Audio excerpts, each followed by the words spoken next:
मन भौरा भटक गे भजन बिना मन मझधार।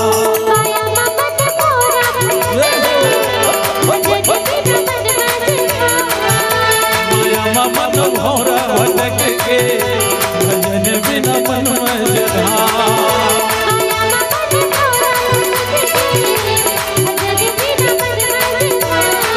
राम बिना तोर जीवना तरस गे, राम बिना तोर जीवना तरस गे, कैसे होई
तेरा बैठे वो मालिक जिनकी बातें करके घुमा।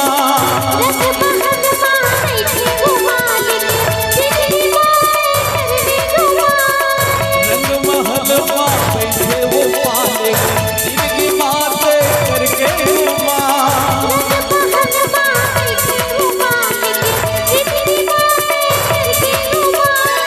सारी उम्र जिंदगी पहागे भज नहीं तेरा मदीना।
देवकी जी और जीवन दोनों की तरफ से 20 रुपए संप्रेषित थे।